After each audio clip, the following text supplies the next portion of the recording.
Purihin po ang Panginoon mga kapatid, sa kabila ng ating mga pagpapagal sa loob ng isang linggo.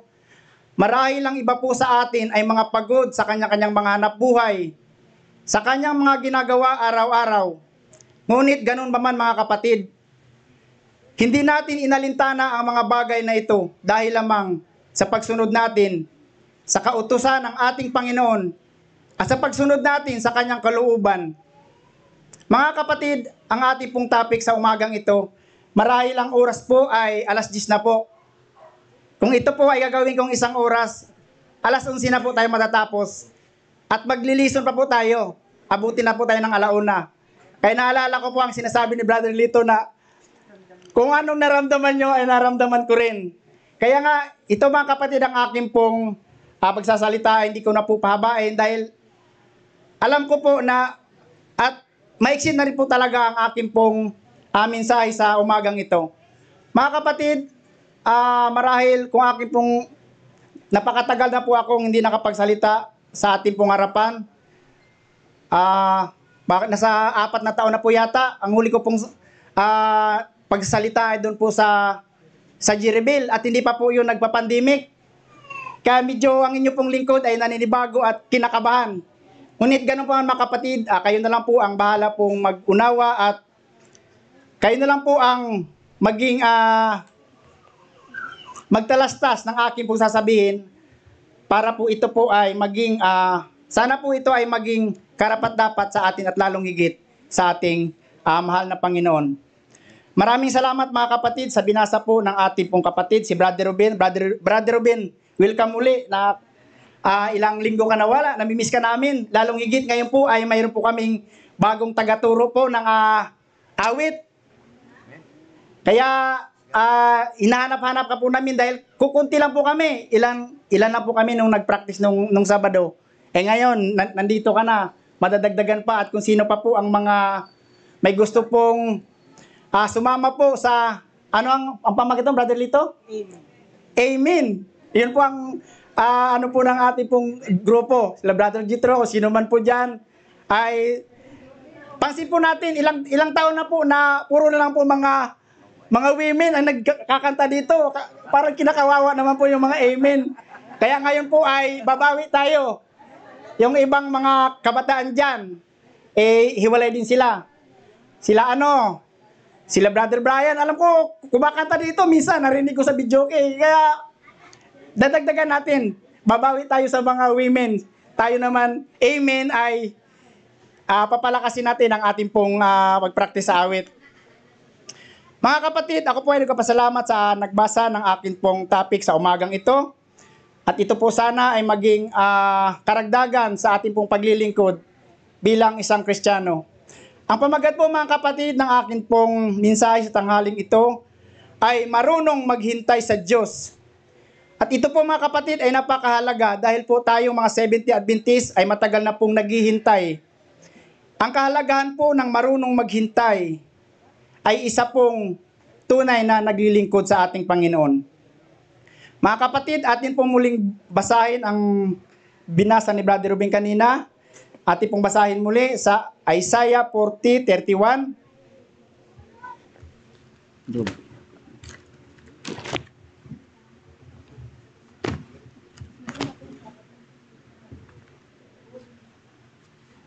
Isaiah 40:31, atin pong basahin.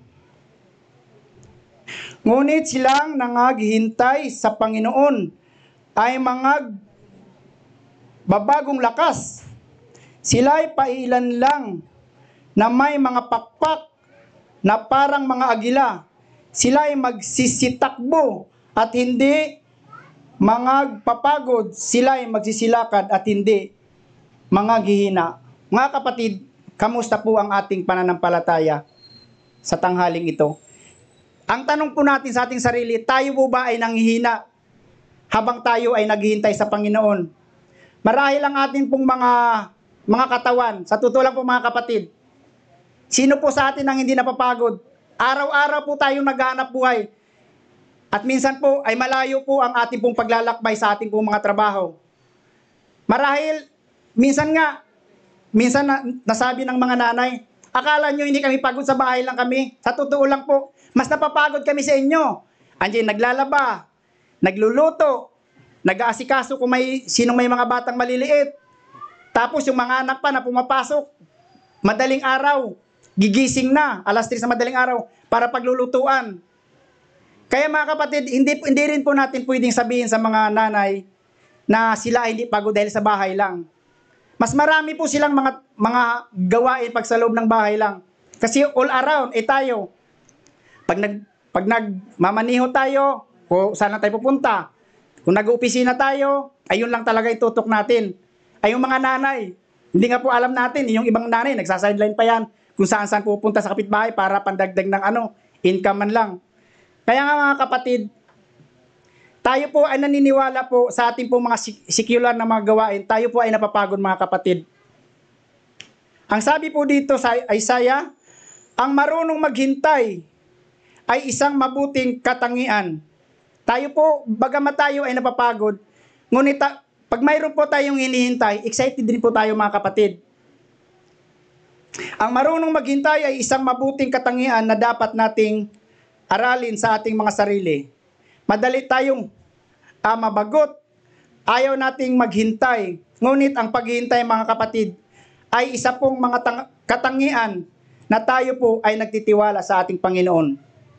Kung hindi po tayo marunong maghintay mga kapatid, di ba po, sa mga magsyuta, ang sabi ng nililigawan, maghintay ka lang, pag-iisipan ka muna.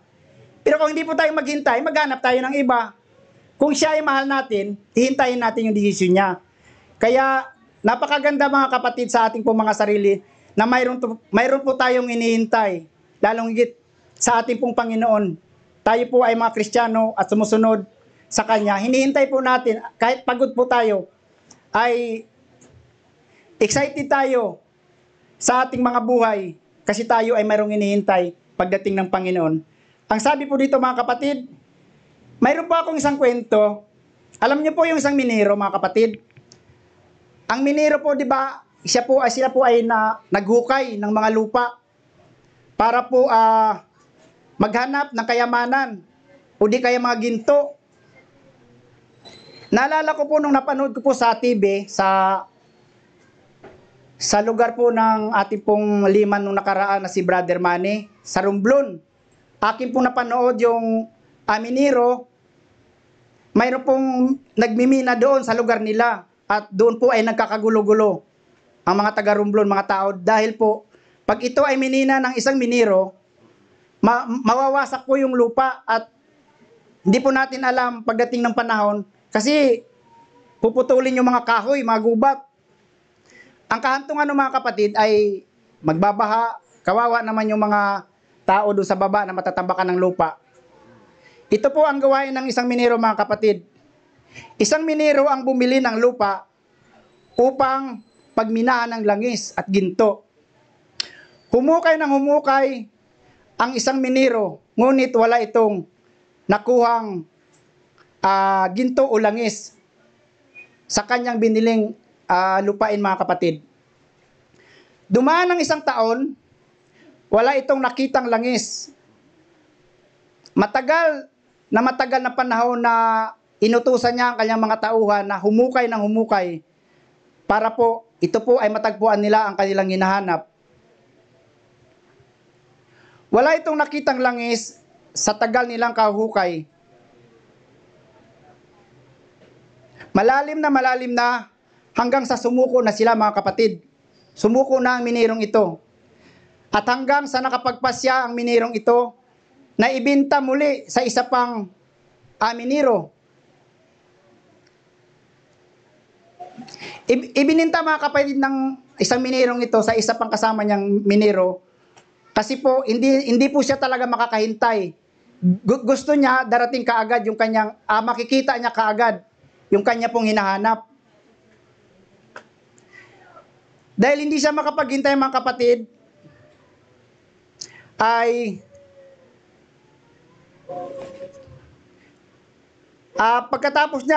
pagkatapos ng isang araw na isinali niya ang lupang ito sa isang minero, nung humukay ng isang araw pa lamang mga kapatid, ang pumalit sa kanya ay bumulwak ang isang maraming langis. Ilang di pa lang pala at naroon na ang hinihintay nilang kayamanan. Mga kapatid, ang mensahe dito mga kapatid, ang marunong maghintay. Bilang isang Kristiyano mga kapatid, ang marunong maghintay sa Diyos ay pinagpapala. Ang ating pong buhay sa araw-araw ay nakakahapo, di ba mga kapatid? Nakakapagod ang buhay dito sa mundo. Lalong higit mga kapatid, isa pa pong nakakamatay ay ang stress. Stress related ito sa diseases. Marami pong tao ngayon ang hindi makakatulog. Totoo ba mga kapatid? Dahil marami po tayong iniisip ay hindi po tayo nakakatulog. Parang stress po tayo sa dami po nating iniisip na problema. Sa ating pong pamilya, sa ating pong trabaho, sa ating pong mga nakakasalamuhang tao.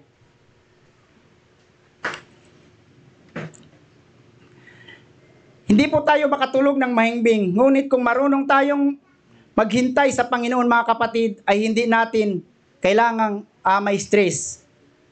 Mga kapatid, ang mga naghihintay sa Panginoon ay ang mga taong stress-free. Ganun pala mga kapatid. Dapat po pala tayo pag naghintay sa ating Panginoon ay wala po tayong iniisip na iba. Tayo po ay nakatuon sa ating Panginoon. Alisin natin ang mga pag-iisip ng mga haka-haka ng mga tao kung anuman ang ating pong naririnig. Bagkus ating pong ituon ang ating pong pansin sa ating Panginoon. Dahil ang Diyos mismo mga kapatid ang nagkakaloob sa atin ng lakas. Mga kapatid, huwag po tayong mag-aalala sa ating pong mga buhay kung tayo po ay dumudulog ng ating pong mga suliranin sa ating Panginoon. Nandyan po ang Panginoon at hindi po tayo pababayaan. Ating pong basahin mga kapatid sa Awit 23:1 verse 3. Ito po ay binasa ni Pastor kagabi. Napakaganda pong talata ito. Awit 23:1. Ang Panginoon ay aking pastor, hindi ako nangailangan. Kanyang pinapahiga ako sa sariwang pastulan. Pinapatnubayan nila ako sa siping ng mga tubig ng pahingahan. Kanyang pinapanauli ang aking kaluluwa. Pinapatnubayan nila ako sa mga landas ng katwiran. Alang-alang sa kanyang pangalan. Napakaganda mga kapatid ang sabi sa banal na kasulatan. Tayo ay pinapahinga ng ating Panginoon sa kanya pong kandungan. Kumbaga, inaakay-akay tayo ng Panginoon para po mawala po ang ating pag-iisip na hindi po karapat-dapat sa ating pong paglilingkod bilang isang Kristiyano. Mga kapatid, ibinabalik ng Diyos ang kalakasan ng mga taong nagtitiwala at naghihintay sa Kanya. Ang ibig sabihin nito mga kapatid, totoo na talaga na napapagod tayo, ngunit ibinabalik ng Diyos ang ating mga nawawalang lakas. Pagmasdan natin mga kapatid, ang ating pong cellphone. Lahat po tayo may cellphone mga kapatid, di ba? Pag tayo ay gumagamit, wala pong tigil sa paggamit, nauubusan din sila ng battery charge. Ngunit kapag ikinakabit natin sila sa electric outlet, muli silang nagre-recharge. Ganito po ang ating pong buhay bilang isang Kristiyano mga kapatid. Bagamat tayo ay nanghihina sa ating pong mga pangangatawan, alam natin kung sa ating pong sarili ay wala tayong magagawa. Ngunit ang Panginoon po ang ating pong sandigan sa ating pong mga problema. Ang Panginoon lamang po ang ating pong tinatawag pag hindi na po natin kinakaya ang ating pong problema. Ay ang problema nga po kung nasa maganda ang buhay natin, marami tayong pera, marami tayong kaibigan, ay hindi na po natin maalala ang Panginoon, di ba mga kapatid? Ngunit ganun pa man mga kapatid, huwag po nating ipawalang bahala na ang Panginoon ay nandirito lang sa ating tabi. Mga kapatid, ang ating pong panalangin ay isa rin pong ang ating panalangin at ang ating pagsasamba sa araw ng Sabat ay ito rin po ang paraan ng Diyos upang tayo ay ma-recharge. To recharge our soul, to renew our spirit, sa ganitong paraan mga kapatid, we are being restored. Mga kapatid, kamusta po ang ating buhay bilang isang anak ng Diyos? Tayo po pa ay nakakapaghintay sa ating Panginoon? Bagamat marami tayong mga problema dito sa mundong ito, hindi ko po alam kung ano po ang mga problema natin sa bawat isa. Huwag po tayong manghinaan ng loob mga kapatid. Sayang po ang ating pong pabalik-balik sa araw ng Sabat kung tayo po ay hindi dumadaing ng ating pong problema sa ating Panginoon. Unahin po muna natin mga kapatid ang ating Panginoon bago po tayo sa mga kapatiran at mga kapitbahay dumaing, dahil wala pong ibang makapaglutas mga kapatid, alam ko po ang ating pong Panginoon. Mga kapatid, ating pong pansinin ang mga agila. Mataas ang narating sa mga nagtitiwala. At ganoon din po sa timing ng ating Diyos. Hindi sariling lakas ang kanilang gamit, kundi ang kapangyarihan ng Diyos. Mga kapatid, kahit hindi po sila, pansin po natin sa mga agila, kahit hindi po sila kumakaway, pansin po natin sa impapawid, parang pag ganun-ganon lang po sila, ay isa pong kapangyarihan ng Diyos o sila po ang ibinigay dahil hindi po sila gumagamit ng lakas para po maging matayo po ang kanilang paglilipad. Hindi sariling lakas ang kanilang gamit, kundi ang kapangyarihan pa rin ng Diyos. Ang mga agila ay hindi kumakampay, ngunit pumapailan lang sila sa himpapawid. Sumasakay lamang sila sa agos ng hangin at gayon din sa mga naghihintay sa Diyos mga kapatid. Sumasabay tayo sa agos ng kapangyarihan ng Diyos at tayo ay naging itinataas ng ating Panginoon. Hindi madali ang maging isang Kristiyano mga kapatid. Marami sa atin mga kapatid ang aaniin sa mga tunay na mga naglilingkod. Wala pong burnout experience ang mga nakakaranas ng burnout mga kapatid ay gumagamit ng lakas. Ngunit ang mga naglilingkod mga kapatid sa ating Panginoon ay gumagamit ng lakas ng ating Panginoon. At ganoon din mga kapatid, kung tayo po ay naglilingkod sa Diyos, tayo po ay binibigyan ng Panginoon ng lakas at hindi po tayo nauubusan. Una dahil marunong tayong magpahinga sa araw ng Sabat. Mga kapatid, ako po, nung hindi pa po ako gaanong active po nagsisimba dito, nagtatrabaho po ako kasi iniisip ko po ang kakulangan mismo ng income. Lagi pong kulang. Kasi po, mayroon akong ginagatas na maliit. Halos kulang na kulang po. Kaya Adventist na po ako noon, pero po, nung dumating ako dito sa Manila, parang nagbubulag-bulagan po ang inyong lingkod. Kasi po, dahil bitin po ang sahod at nangungupahan, pati po araw ng Sabat, ay sabi ko sayang, pag hindi ako nagtrabaho, lalong kulang. Napag-isip-isip ko mga kapatid, nung doon ako sa isang trabaho, mayroon pong dumaan na Adventist. Nangamusta sa akin, kasi po may mga kilala na po ako At ako po talaga inaamin ko po, kahit hindi po ako nagsisimba, ay inaamin ko po sa mga kasama ko na ako po ay Adventist. Ang sabi nila, ba't hindi ka po, Brother Bubut, nagsisimba? Adventist ka pala. Yun nga po, ang nakakalungkot po, kulang po kasi ang sahod. Kulang po talagang panggatas. Kaya kahit po araw ng Sabat, ay nagtatrabaho tayo. Ngunit ganun pa rin mga kapatid, mas lalo pala tayong kukulangan ng Panginoon.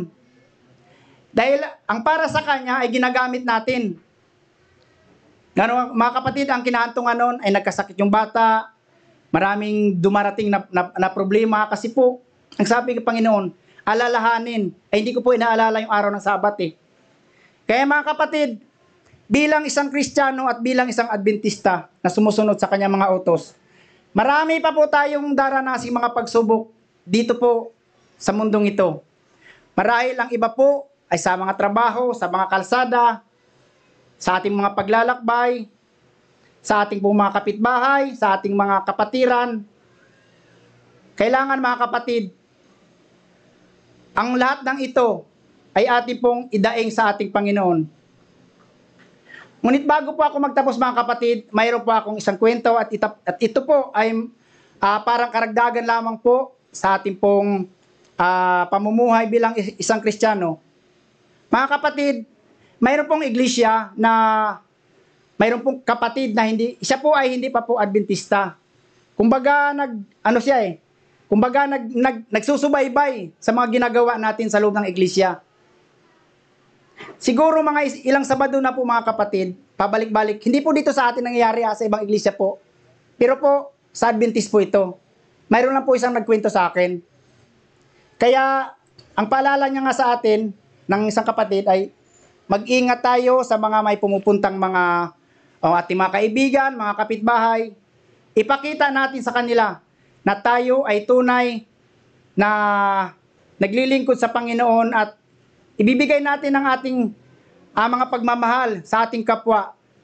Kaya nga dito sa ating topic, habang tayo ay naghihintay, kailangan nating dumaranas ng mga pagsubok sa labas man ng ating iglesia at sa loob.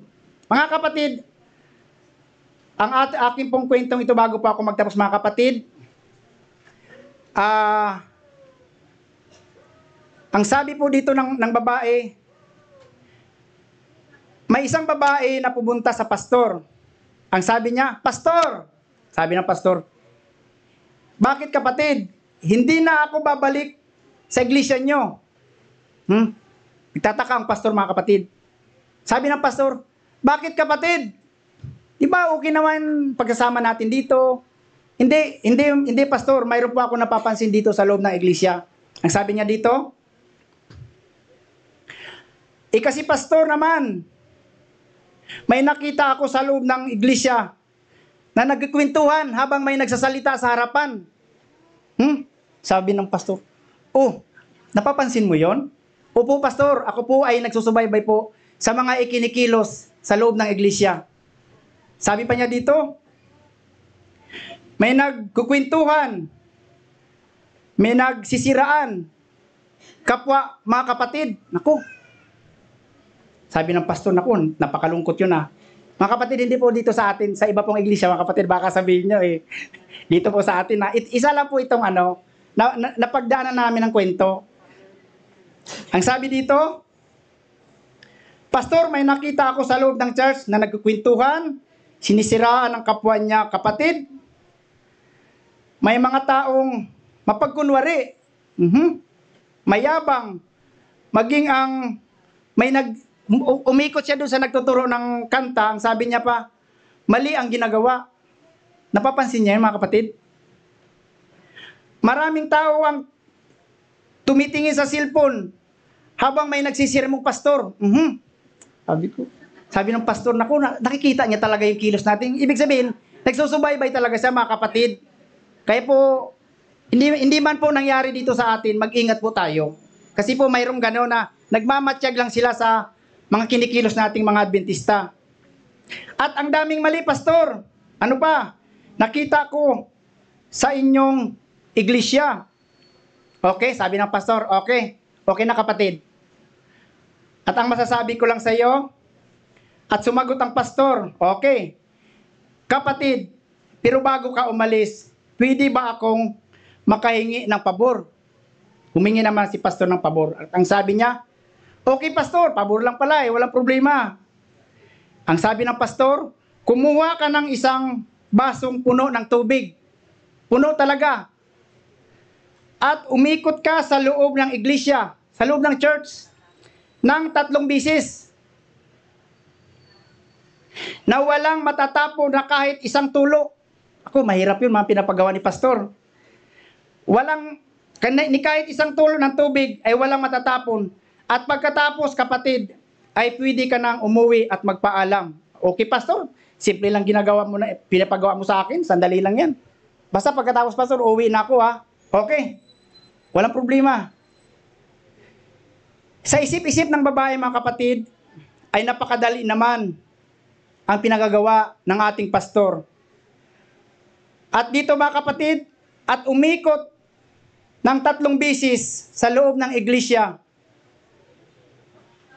ang babaeng ito. 3 bisis mga kapatid, may dala-dala tayong basong tubig. Ang hirap mga kapatid, di ba? Pantay yung tubig sa isang baso. Mahirap yun. At ang sabi ng pastor, walang tutulo. Pakahirap, no? Di mga kapatid, kung gagawin natin. Tara mga kapatid, umikot ng 3 bisis sa loob ng iglesia ang babaeng ito. At sa pagkatapos, pastor, tapos na po ang pinapagawa nyo. Pwede na po ba akong umuwi? Ang sabi niya dito, pwede na po ba akong umalis? At sinabi ng pastor mga kapatid, kapatid, bago ka umalis, ay pwede ba akong magtanong muli sa iyo? Okay pastor, walang problema. Tanungin mo ako, sasagutin kita.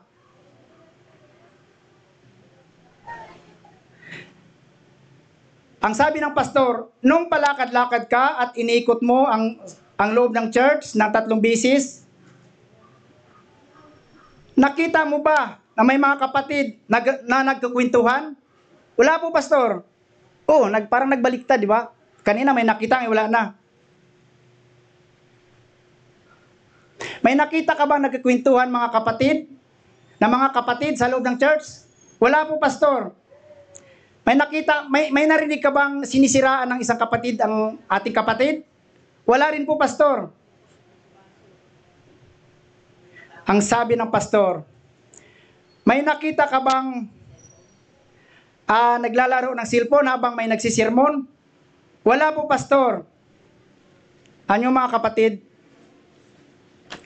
Sabi po dito,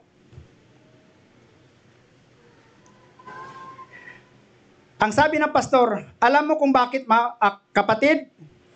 Dahil nakapokus ka sa isang basong tubig at nakapokus ka sa isang basong tubig na may laman. Dahan-dahan ka para hindi ka matisod. Totoo ba kapatid? Opo. At para walang matapon na tubig sa iyong pag-iikot. Tama po, pastor. Mga kapatid, ano po ang buod ng ating pong mensaheng ito mga kapatid? Sa kwentong ito, katulad din sa buhay natin isang Kristiyano mga kapatid, kung nakatuon lamang po tayo sa ating Panginoon, hindi tayo matitisod sa ating mga kapatid.